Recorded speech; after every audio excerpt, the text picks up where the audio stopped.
Hello guys, welcome to my channel study mates. तो आ गया है आपका थर्ड चैप्टर जो कि बहुत ज़्यादा इम्पोर्टेंट होने वाला है। जैसा कि आपको पता है, सॉरी मैं वीडियो अपलोड नहीं कर पा रहा था किसी वजह से, लेकिन आज मैंने सोचा है कि आज दो वीडियो अपलोड कर देता हूँ। तो गाइस, आज आपका थर्ड चैप्टर स्टार्ट हो गया है NCERT 6 क्लास का।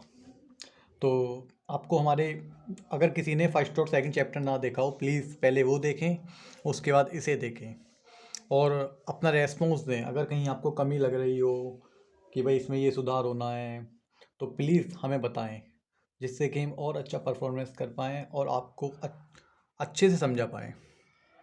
तो लेट्स स्टार्ट गाइस, स्टार्ट करते हैं। तो आपका ये थर्ड चैप्टर है और थर्ड चैप्टर है आपका तंतु से वस्त्र तक। तंतु, देखिए क्या करते हैं, मतलब क्या क्या करते हैं, मतलब कुछ लोग तंतु और जंतु में कंफ्यूज हो जाते हैं। तंतु कहते हैं धागे को, जो धागा होता है ना, उसे बोलते हैं तंतु। और जंतु तो जानवर होते हैं। लेकिन कुछ लोग कंफ्यूज हो जाते हैं कि तंतु क्या होते हैं, जंतु क्या होते हैं, तो मैं आपको पहले ही क्लियर कर देता हूँ। Okay guys, okay. तो आपका पहला है वस्त्रों में विविधता। मतलब विविधता मतलब विभिन्न प्रकार। वस्त्र सामग्री अथवा वस्त्रों में विविधता होती है, जैसे सूती, रेशमी, ऊनी, पॉलिस्टर वस्त्र तागों से बने होते हैं जिन्हें तंतुओं से बनाया जाता है। तो गाइस, आपने देखा होगा गर्मियों में आप सूती कपड़े पहनते हैं, सर्दियों में ऊनी पहनते हैं। तो इसी प्रकार से जो वस्त्र होते हैं अलग अलग मटेरियल से बने हुए होते हैं। तो उन्हें उन्हें बोलते हैं वस्त्रों में विविधता। मतलब विभिन्न प्रकार के वस्त्र होते हैं भाई, जिस हिसाब से आपको ज़रूरत होती है उसी हिसाब से पहनते हैं आप। ओके गाइस, तंतु, देखिए मैंने आपको बोला था तागों की पतली लड़ियां और अधिक पतली लड़ियों से मिलकर बनी होती है जिन्हें तंतु कहते हैं। जो तागे होते हैं आपने देखा होगा, जैसे मानो आपके कपड़े में से कोई तागा निकल रहा है, जो छोटे छोटे तागे होते हैं तागों से मिलकर जो बनती है उसे तंतु कहते हैं। ओके। प्राकृतिक तंतु, प्राकृतिक मतलब जो नेचुरल है। कुछ वस्त्रों जैसे सूती, जूट, रेशमी तथा ऊनी के तंतु पादपों तथा जंतुओं से प्राप्त होते हैं, उन्हें प्राकृतिक तंतु कहते हैं। पादपों से प्राप्त तंतु जैसे हमारे रुई है, जूट है, ये हमें पेड़ों से प्राप्त होते हैं, पादपों। ठीक है, ओके। जंतुओं से प्राप्त तंतु ऊन और रेशम। ऊन भेड़ अथवा बकरी की कर्तित ऊन से प्राप्त होती है। खरगोश, याक तथा ऊँट के बाल से भी प्राप्त किया जाता है। ओके गाइस, इसमें बताने लायक कुछ है ही नहीं, आप इतने तो आप समझदार हैं। रेशमी तंतु रेशम कीट कोकून से खींचा जाता है।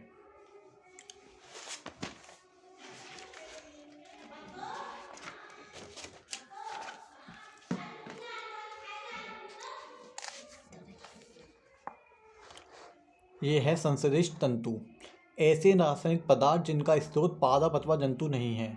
मतलब जो ऐसे रासायनिक पदार्थ जो ना तो जंतु से बनते हैं ना पादप से बनते हैं, ना पादप से होते हैं, इन्हें मानव निर्मित तंतु कहते हैं। जैसे पॉलिस्टर, नायलॉन और एक्रिलिक। मतलब ये जो होते हैं संश्लिष्ट तंतु, मेरा कहने का आशय यह है कि जो संश्लिष्ट तंतु होते हैं वो मानव निर्मित होते हैं, मानव द्वारा बनाए जाते हैं। यह ना तो हमें पेड़ पौधों से मिलते हैं ना ही हमें जंतुओं से मिलते हैं। कुछ पादप तंतु। कपास के पौधों के लिए काली मिट्टी तथा उष्ण जलवायु की आवश्यकता होती है। कपास गोलक परिपक्व होकर खुल जाते हैं, जिनके अंदर कपास तंतुओं से ढके हुए बिनौले को देखा जा सकता है। इस समय खेत कपास के परिफूलों से श्वेत हो जाता है। आपको पता है कि कपास सबसे ज़्यादा महाराष्ट्र में पाई जाती है। आपने कभी, अगर आप महाराष्ट्र गए हो, आपने देखा होगा, या आपने कपास बोलते हैं रुई को, आपने देखा होगा कि खेत जो होते हैं बिल्कुल सफ़ेद सफ़ेद दिखाई देते हैं, तो उन्हें ही हम कपास बोलते हैं। नोट, साधारण इन कपास बालों से कपास को हस्तचयन द्वारा प्राप्त किया जाता है। अर्थात हस्तचयन मतलब हाथों द्वारा। मतलब जो हमारी कपास होती है, जो इनके बाल होते हैं कपास के, तो इनको ना हाथ द्वारा अलग किया जाता है, वो हम आपको नीचे बताएंगे। कपास ओटना, कपास से बीजों को कंकन द्वारा पृथक किया जाता है, इसे कपास ओटना कहते हैं। अब आप कहेंगे ये कंकटन क्या होता है? कंकटन मतलब जो हमारी जो कपास होती है, इसको जैसे आपने देखा होगा, जो कपास है उसको कंकटन एक वो होता है, इक्विवेंट होता है, उसके द्वारा कपास को उटा जाता है, मतलब कपास को अलग कर लिया जाता है।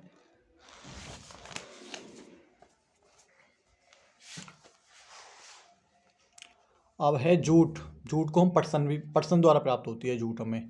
पटसन तंतु को पटसन पादप के तने से प्राप्त किया जाता है। भारत में इसकी खेती वर्षा ऋतु में की जाती है। प्रमुख रूप से पश्चिम बंगाल, बिहार, असम में उगाया जाता है। जो हमारा जूट है ना, ये सबसे ज़्यादा जो है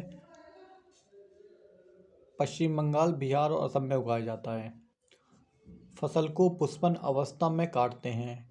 तनों को कुछ दिन जल में डुबोकर रखा जाता है। तने गल जाते हैं, पटसन तंतुओं से हाथों द्वारा पृथक कर लिया जाता है।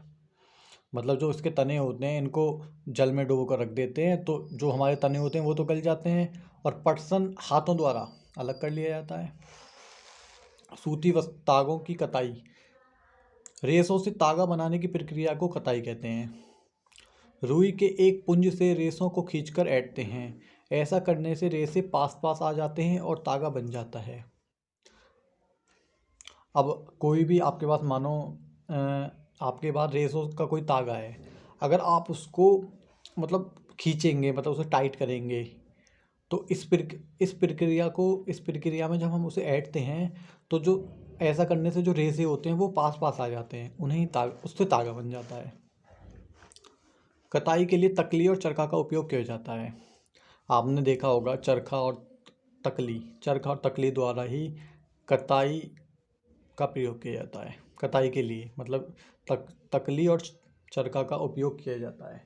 ओके गाइस, तकली और चरखा मैं आपको दिखाऊंगा, मतलब मैं आपको डिस्क्रिप्शन में डालूंगा तकली और चरखा का फोटो, आप देख लेना। तागे से वस्त्र। तागे के दो सेटों को आपस में व्यवस्थित करके वस्त्र बनाने की प्रक्रिया को बुनाई कहते हैं। ये तो सब आप जानते ही हैं, बुनाई क्या होती है, इसे वीविंग भी बोलते हैं। वस्त्रों की बुनाई करघों पर की जाती है। करघे या तो हस्त प्रचलित या विद्युत प्रचलित होते हैं। ये आपकी वीविंग है जो मैंने फ़ोटो बना रखा है। एक हॉरिजेंटल होता है, एक वर्टिकल होता है, और ये थोड़े पास पास होते हैं, चित्र में थोड़े दूर दूर हैं लेकिन ये पास पास होते हैं।